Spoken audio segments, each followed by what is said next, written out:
नमः शिवाय। जय जय श्रीमन्नारायण, जय जय श्री हरि। श्री पुरुषोत्तम मास द्वितीय अध्याय। सूत जी बोले, राजा परीक्षित के पूछने पर भगवान शुक द्वारा कथित परम पुण्यप्रद श्रीमद् भागवत सुखदेव जी के प्रसाद से सुनकर अनंत राजा को मोक्ष भी देख। अब यहाँ यज्ञ करने को उदत्त ब्राह्मणों को देखने के लिए मैं आया हूँ और यहाँ यज्ञ की दीक्षा लिए हुए ब्राह्मणों का दर्शन कर मैं कृतार्थ हुआ। ऋषि बोले, हे साधु, अन्य विषयों की बातों को त्याग कर भगवान कृष्ण दैप्यायन के प्रसाद और उनके मुख से जो आपने सुना है वही अपूर्व विषय है सूत जी, जो सुधा से भी अधिकतर हितकर है। ऐसे पुण्य कथा हम लोगों को सुनाइए।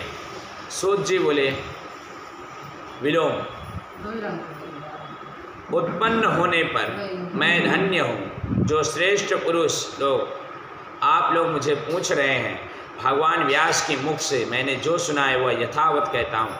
एक समय नारद मुनि ने नर नारायण के आश्रम में गए और जो आश्रम बहुत से तपस्वी सिद्धियों तथा देवताओं से युक्त हैं और बैर, बहेड़ा, आंवला, बेल, आम, आमड़ा, कैद, जामुन, कंपादी और अनेक वृक्षों से सुशोभित हैं। भगवान विष्णु के चरणों से निकली हुई परम पावनी गंगा और अलकनंदा भी जहाँ बह रही हैं, ऐसे नर नारायण के स्थान श्री नारद मुनि जाकर महामुनि नारायण को प्रणाम कर किया और परम ब्रह्म की चिंता में लगा हुए, और जिनका ऐसे जितेंद्रिय काम क्रोध आदि 6 शत्रुओं को जीते हुए निर्मल चमक रही अत्यंत प्रभा, जिनके शरीर से ऐसे देवता के भी देव तपस्वी नारायण को साष्टांग दंडवत प्रणाम कर हाथ जोड़कर नारद उस मुनि व्यापक प्रभु की स्तुति करने लगे। नारद जी बोले, हे देव के देव,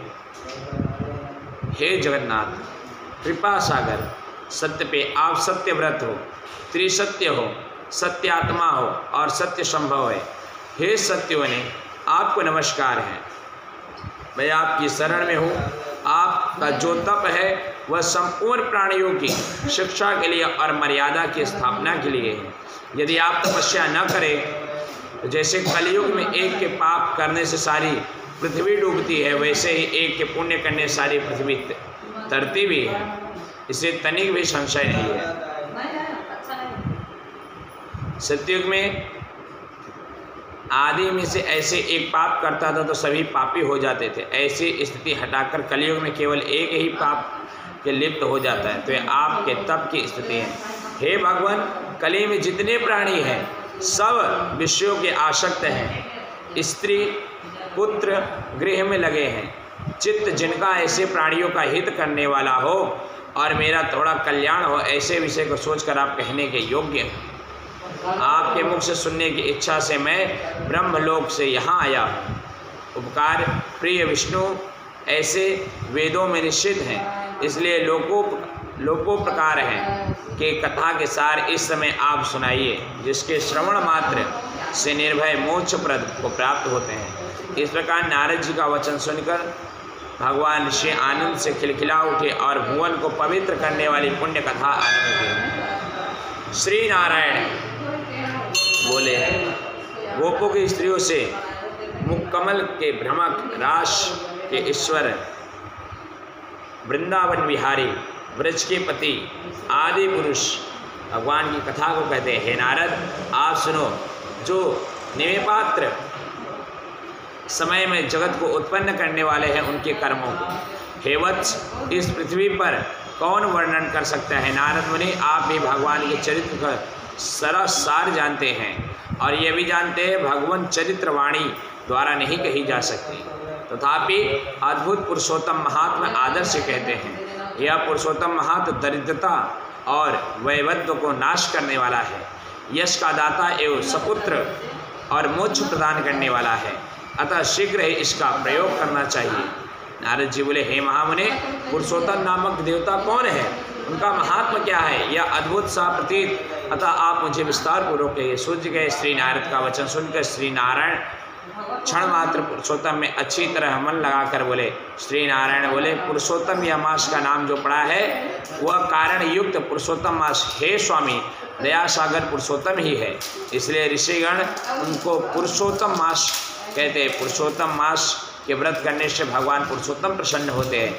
नारद जी बोले, चैत्र आदि मास जो हैं अपने अपने स्वामी देवताओं से युक्त हैं, ऐसा मैंने सुना है, परंतु उनके बीच में पुरुषोत्तम नामक का मास नहीं सुना। पुरुषोत्तम मास नाम का कौन सा मास है? इनके मास के स्वामी कृपा निधि पुरुषोत्तम कैसे हुए? हे कृपा निधि, या आप मुझसे कहिए, मैं इस मास का स्वरूप विधान सहित कहिए प्रभु। हे सत्यपदे, इस मास में क्या करना चाहिए, कैसे स्नान करना चाहिए, क्या दान करना चाहिए, क्या पुण्य करना चाहिए, किस तरह पूजा उपवास आदि करना चाहिए, इसका विधान कौन है, कौन से देवता हैं, कैसे प्रसन्न होते हैं? हे तपोनिधि कहिए। साधु दीनों के ऊपर कृपा करने वाले होते हैं, बिना पूछे कृपा करके सदुपदेश दिया करते हैं। इस पृथ्वी पर जो मनुष्य दूसरों के भाग्य के अनुवर्ती, दरिद्रता से पीड़ित, नित्य रोगी रहने वाले, पुत्र को चाहने वाले, जड़ गूंगे, ऊपर से अपने को बड़े धार्मिक दर्शाने वाले, विद्या विहीन मलिन वस्त्रों को धारण करने वाले, नास्तिक, परिस्त्रीगामी, नीच जर्जर दासवृत्ति करने वाले, आशा जिनकी नष्ट हो गई है, ऐसे संकल्प जिनके भ्रंग हो जाते हैं, तत्व जिनके निक्षण हो गए, कुरूपी, रोगी, दुष्ट, अंधे, दृष्टिहीन, दुख शोक आदि से योग हो गए, ऐसे दुष्ट वस्तुओं रहित उत्पन्न हुए, वैसे जिन अनुष्ठान के करने और सुनने से पुनः उत्पन्न न हो, हे प्रभु ऐसा प्रयोग हमको सुनाइए। वैदत्त अंग विहीनता, दुष्ट व्याधियाँ, रक्तपीत आदि, राजक्षम्य आदि जो दोष हैं, इन दोषों से दुखित मनुष्यों को देखकर हे जगन्नाथ मैं दुखी हूँ, अतः मेरे ऊपर कृपा करके हे ब्राह्मण मेरे मन को प्रसन्न करने वाले विषय को विचार से कहिए। प्रभु आप सर्वदा समस्त तत्वों के ज्ञाता हैं। सूत जी के इस प्रकार नारद जी के परोपकारी वचनों को सुनकर देव नारायण चंद्रमा की तरह शांत महामुनि नारद मेघ के समान गंभीर वचन से बोले। इति द्वितीय अध्याय पूर्ण पदोबल वृंदावन बिहारी लाल की जय। तृतीय अध्याय जैसे नारायणो नरसका यदोवाच शुभम वच नारदाय महाभाग तन्नो वद सविस्तमातारम नारायणो वचो रम्यं श्रूयतं द्विजस्तं यदुक्तं नारदोयतं प्रवक्ष्यामि यथा श्रुतं शृणुनारदं वक्ष्यामि यदुमहरणं पुणे राज्ञे योधिरिष्टो श्रीकृष्णेन महात्मने एकदा धार्मिको राजा जातशत्रुर्दुष्टिरो जूते पराजितो दृष्टिर्धातारिष्टचैन्दन्यप्रिये छम समक्षमामिस्त्रसम्भूता कृष्णधर्मपरायणा दुःशासने दुष्टे कच्चे स्वादाय कर्षितम् आकृष्टानि च वसानिं श्रीकृष्णे सुरचिता प्रयच्छन्जां परिजातं प्रयात्मकाम यमक्वनम्। ऋषिगण बोले, हे महाभाग, नर के मित्र नारायण नारद के प्रति जो शुभ वचन बोले वो विस्तार से कहता हूँ। एक समय धार्मिक राजा अजातशत्रु युधिष्ठिर छलप्रिय धृष्टराज के दुष्ट पुत्रों द्वारा द्रुत कीड़ा में हार गए। देखते देखते अग्नि से उत्पन्न हुई धर्मपरायणा द्रौपदी के बालों को पकड़कर दुशासन खींच कर लेके आया और उनके वस्त्र उतारने लगा। तब भगवान कृष्ण ने उनकी रक्षा की और पीछे पांडव राज को त्याग कामंद वन को चले गए। वहाँ अत्यंत क्लेश युक्त वन के फलों को खाकर जीवित रहने लगे। जैसे जंगली हाथियों के शरीर में बाल रहते हैं, इसी प्रकार पांडवों के शरीर में बाल हो गए। इस प्रकार दुखी पांडवों को देखकर भगवान देवकी सुत उनके कामक के वन में गए। उन भगवान को देखकर सभी मृत शरीर में पुनः प्राण आ गए। युधिष्ठिर, भीमसेन, अर्जुन आदि प्रेम विहल होकर सहसा उठे और प्रीति कृष्ण के गले मिले और भगवान कृष्ण के चरण कमलों की भक्ति को नमस्कार कर द्रौपदी को धीरे धीरे आलिंगन भगवान को शीघ्र नमस्कार करती हुई उनके दुखित पांडवों के रोममग्न चर्म को वस्त्र धारण कर पहने, शरीर में धूली लगी हुई बिखरे हुए थे। द्रौपदी भी उसी प्रकार से शरीर वाली दुखों से घिरी हुई थी। भक्तवत्सल भगवान धृष्टराज के पुत्रों को जला देने की इच्छा उन पर क्रुद्ध हुए। विश्व की आत्मा बाहों को चढ़ा घुनेर को देखने वाले करोड़ों काल के मुख की तरह मुख वाले धधकती हुई प्रलय और अग्नि के समान उठे आठों ओंठों एवं नीचे जोर से दबाकर तीनों लोगों को जला देने की तरह श्री सीता के वियोग में सतम भगवान रामचंद्र जी को रावण पर जैसा क्रोध आया था उसी प्रकार का क्रोध भगवान कृष्ण को आता है। कृष्ण जी को प्रसन्न करने के लिए द्रौपदी धर्मराज और लोगों को अनुमोदित होकर शीघ्र हाथ जोड़कर उनकी स्तुति करने लगती है। बोलती है, हे कृष्ण, हे जगत के नाथ, हे जगत पालक, मैं जगत के बाहर नहीं हूँ, आप ही के जगत में हूँ, आप ही रक्षा करो। क्या मेरी रक्षा आप नहीं करेंगे? जिनके नेत्र को देखकर ही ब्रह्मा का पतन हो जाता है, जिनके क्रोध का कोई नहीं है, आप ऐसे महापुरुष के क्रोध से सारा संसार जल के नष्ट हो जाता है।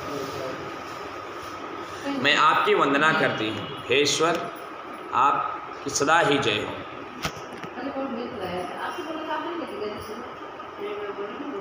वंदे त्वा सर्वगतं सर्वकारणकारणं वेद वेदांगबीजं बीज श्रीकृष्णमीश्वरं त्वामीश्वरो सृजं सर्वजगते चराचरं सर्वमंगलमांगल्यं बीजरूपं सनातनम्।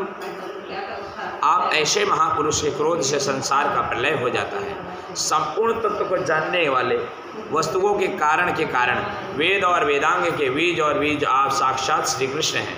मैं आपकी वंदना करती हूँ। हे नारायण, आप ईश्वर हो, चराचर संसार में व्याप्त हो, इसको आपने उत्पन्न किया, सभी मंगल के मंगल हो, आप सनातन के बीज रूप, इसलिए आपके अपराध से विश्व का नाश हो जाएगा। ऐसा कौन सा भला होगा जो आपके जलाने से भला हो जाएगा। नारायण बोले, दूसरों की वीरता को मर्दन करने वाले अर्जुन ने भगवान को इस प्रकार निवेदन किया और शांत किया। सोच देने वाला श्री कृष्ण को अपने क्रोध को शांत किया और भगवान चंद्रमा की तरह शांत हो गए और पांडवों को स्वस्थ होते भय देख प्रेम से प्रसन्न पूर्वक होते हुए सभी ने भगवान को प्रणाम किया और जंगली कंद मूल फल आदि से उनकी पूजा की। नारायण बोले, तब शरण में आए योग्य भक्तों की कृपा करने वाले श्री कृष्ण प्रसन्न होकर प्रेम से भरे हुए नर्म भाव से अर्जुन ने बारंबार नमस्कार किया, प्रणाम किया। जो प्रश्न किया है वह प्रश्न श्री कृष्ण से किया है। इस प्रकार का अर्जुन का प्रश्न सुन भगवान क्षण मात्र में मन में सोच विचार कर अपने पांडवों और शुद्ध धारण हुई द्रौपदी को आश्वासन देते हुए वक्ताओं से श्री कृष्ण पांडवों के हितकर वचन बोलते हैं। भगवान कृष्ण कहते हैं, शृणुराजन महाभाग विवत्सोहात्य मद्वच अपूर्वयं कृतोषणो नोतर वक्तु मोहत्से एक गृहोत्तरो लोके रिक्णामि दुर्घटं तथापि वच्छे मित्राद्वाच तवार्जुन। हे राजन, हे महाभाग, हे विवत्स, मेरा वचन सुनो। आपकी यह प्रश्न अपूर्व है, आपको उत्तर देने में मुझे उत्साह नहीं हो रहा है। इस प्रश्न को गुप्त उत्तर से सुनिए। ऋषियों को भी निवेदित नहीं। हे अर्जुन, मित्र के नाते अथवा तुम हमारे भक्त के नाते इस कारण से हम कहते हैं। हे श्रुतवत, जो उत्तर है वही अति उग्र है।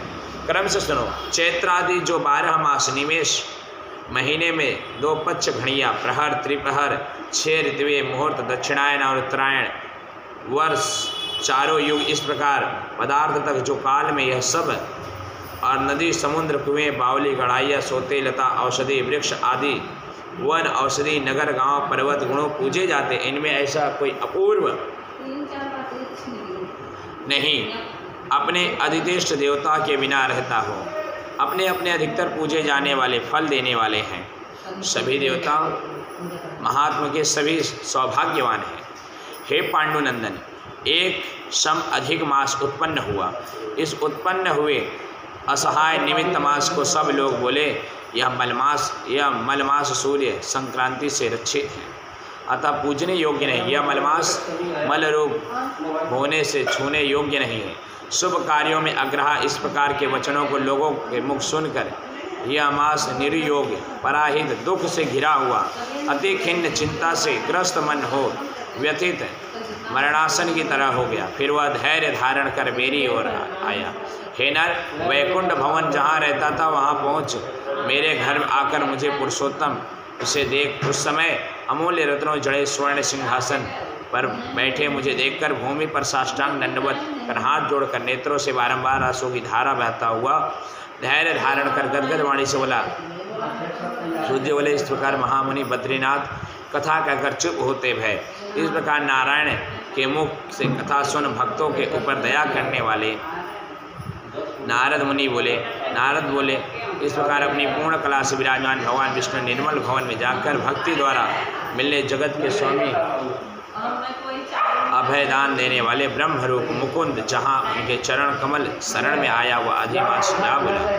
इति बृहद्नारण्य पुराण पुरुषोत्तम महात्मनिधिक मासे वैकुंठ रायणम नाम तृतीय अध्याय पूर्ण पद वृंदावन बिहारी लाल की जय। सियावर रामचंद्र की जय। भक्तवत्सल भगवान की जय। जय श्री हरि जय श्रीमन्नारायण बोल उमापति महादेव की जय। जय शिव जय जय श्री हरि जय जय श्री बाल गोपाल जय जय शिवा जय जय शिवा। ओम नमः शिवाय। ओम